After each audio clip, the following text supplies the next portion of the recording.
What's going on, everybody? Welcome back to RacingDudes.com and welcome back to Belmont at the Big A. That is right, Saturday.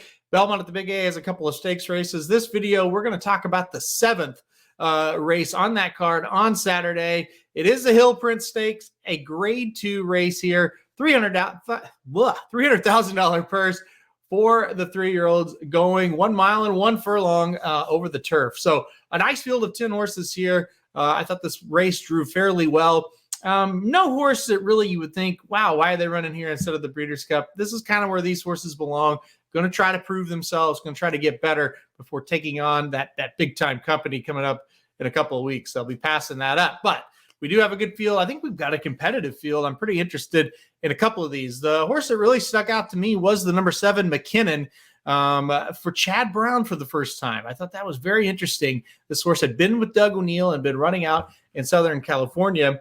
Of course, last year, Mackinnon really set the world on fire as a 2-year-old. Really strong races, looked very, very good.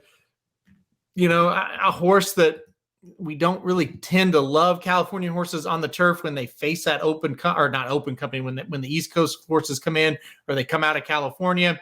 You know, this horse got some backing last year in the Breeders' Cup Juvenile Turf and ran to it. Got third, ran really well, just wasn't quite good enough. But a strong horse for Southern California on the turf.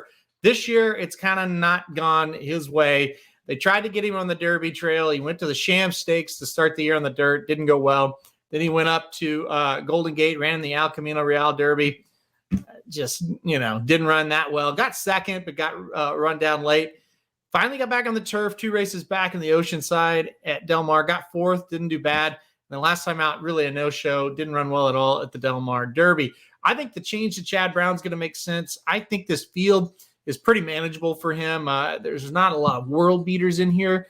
A lot of horses that are solid, but nobody that's like scaring you or going to, you know, make you say, oh, McKinnon's going to get outclassed today. I don't really see that. So for all those reasons, and with Chad Brown and Flavian Pratt jumps aboard, and so that's a good sign as well. I'm going to go Mackinnon on top.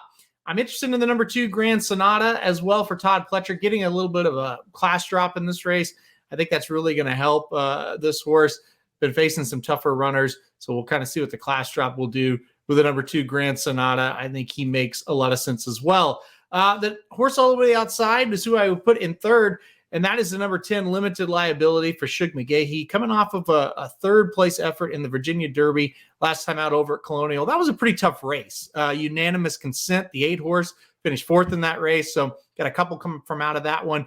It was a solid race. You know, sometimes people think of Colonial and they don't really give it a ton of respect, but they have some really good races. And on that big day, Virginia Derby Day, some good horses come in to run there. So I think Limited Liability makes a lot of sense in this one. So to recap it, number 7, Mackinnon on top, number 2, Grand Sonata in second, and then number 10, Limited Liability in third. All right, guys, that's it for this one. Make sure to hit that like button if you liked it. Hit subscribe if you really like it and want to get alerted anytime we do previews like this or any videos of this nature. All right, guys, thanks everybody for watching, and good luck if you're playing Belmont at the Big A on Saturday. RacingDudes.com is your home for the best betting tips and coverage for the 2022 Breeders' Cup. Our wagering guides have cash for thousands. You cannot miss our 2022 Inside Track wagering guide to the Breeders' Cup. So hurry up and subscribe, then go to RacingDudes.com. Check out the free picks for every race, every track across the country, and the Inside Track to the Breeders' Cup wagering guide available soon.